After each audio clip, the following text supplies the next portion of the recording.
Magandang araw po sa inyo mga kaparokya. Ako nga po pala si Mervin, the man behind the Kaparokya TV. By the way, kamusta po kayo mga parokya? Sana nasa mabuti po kayong kalagayan habang pinapanood nyo po ang video ko na ito.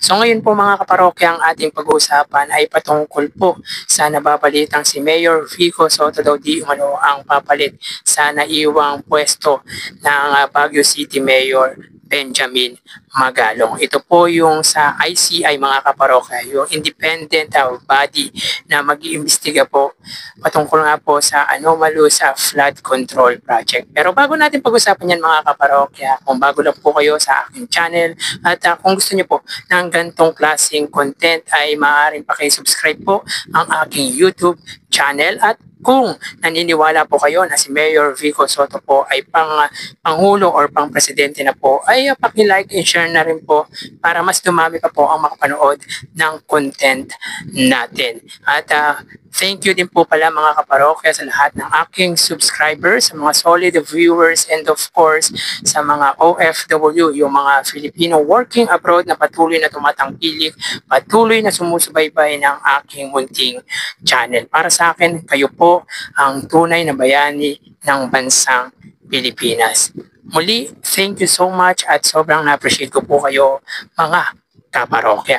So yun nga po mga kaparokya, naiintriga nga po ngayon ang butihing Mayor Vico Soto patungkol sa di umano'y siya ang napipisil ng palasyo na ipalit sa nabakanting pwesto ng Baguio City Mayor Benjamin Magalong. Matatandaan mga kaparokya na nagbitiw po sa posisyon or sa pwesto ang nasabing alkalde bilang special advisor ng independent body na binuo po ng Pangulong Bongbong Marcos para imbestigahan ang anomalous flood control project na talagang sumambulat sa kaibuturan po ng ating bansa. So yun nga po mga parokya, panoorin po natin ang balitang ito ng Bilyonaryo News Channel. Ngayong nalagasan ng ICI ng isang miyembro, matunog na papalit kay Baguio City Mayor Benjamin Magalong, si Pasig City Mayor Vico Soto.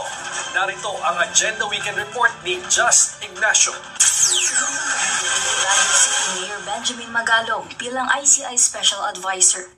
Nagpahayag ng suporta ang mga alkalde sa ilalim ng Mayors for Good Governance kay Magalong. Huwaran daw ang integridad at tapang ni Magalong sa pamumuno.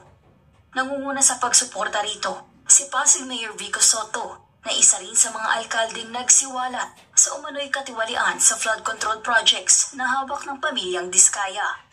Naging mahigpit na katunggali noon ni Soto sa mayoralty race sa Pasig ang mga Diskaya. Tinanong ng Billionaire News Channel si Soto kung tatanggapin niya ang binakanting pwesto ni Magalong sakaling ialok sa kanya ito. Sagot niya, nakapanayam ng media si Vico Soto sa lagdaan ng lokal na pamahalaan ng Pasig at Prime Hospital and Medical Center, sabay sa pagpapasinaya ng bagong ospital sa barangay Binagbuhatan.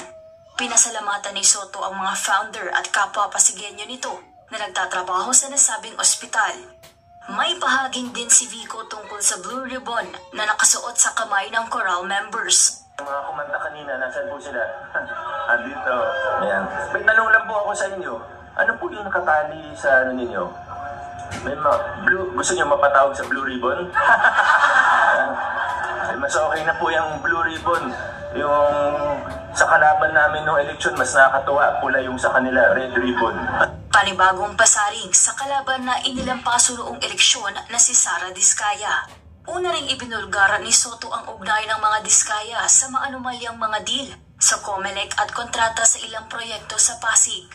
Samantala, sa kanyang vlog, nilinaw ni Presidential Communication Office Undersecretary Attorney Claire Castro kung bakit hindi pwedeng maging investigador ng Independent Commission for Infrastructure si Baguio City Mayor Benjamin Magalong. Bakit hindi siya pwedeng maging investigator? Kasi magdodoble po siya ng trabaho at yun po ay conflict sa Constitution at conflict po sa local government code.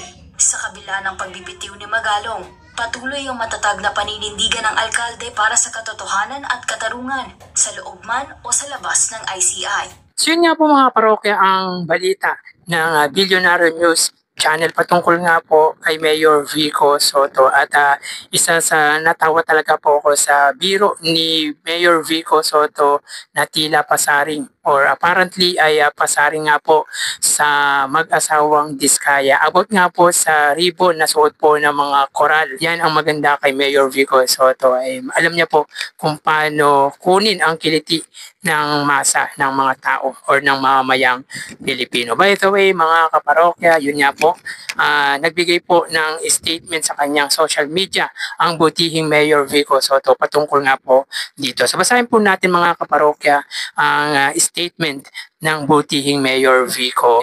With all due respect to Billionaire News Channel, I was quoted wrong.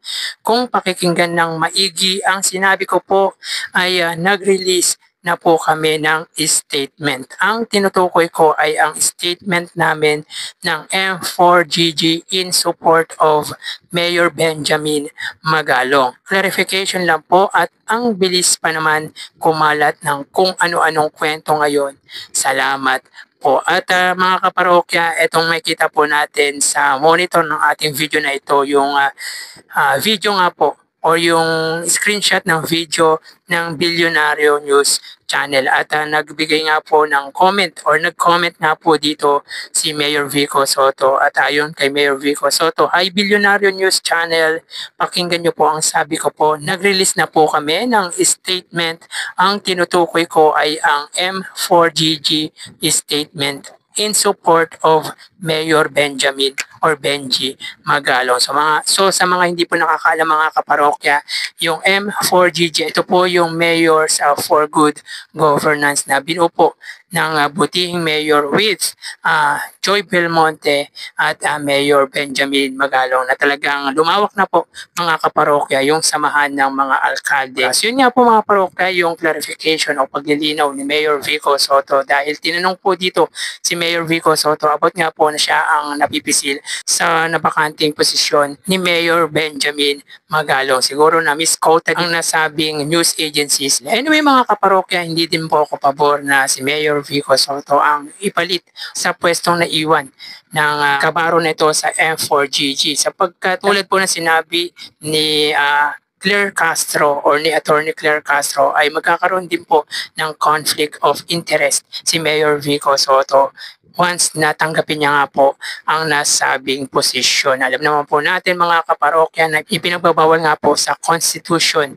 yung dalawang trabaho ng isang government official. Yun nga po mga kaparokya, at least nalinawan na po ang lahat. Pero again, hindi po tayo pabor aside po kasi sa may conflict of interest ay madadagdagan po talaga ang trabaho ni Mayor Vico Soto at baka nga po hindi po siya makapag-focus sa kanyang trabaho bilang alkalde ng lungsod po ng Pasig. At malamang sa malamang atakihin na naman po si Mayor Vico Soto ng mga Duterte allies, yung mga vlogger na bayaran ng supporters po ng dating Pangulong Rodrigo Duterte. Sasabihin na naman mga kaparokya na mga diskaya lang po ang kayang pangalanan ng butihing mayor na irrelevant naman po ang mga issue nito. So para sa akin mga kaparokya ay mag-focus na lang po ang butihing mayor sa lungsod po ng Pasig. And I think Mayor Vico Soto wouldn't accept if ever man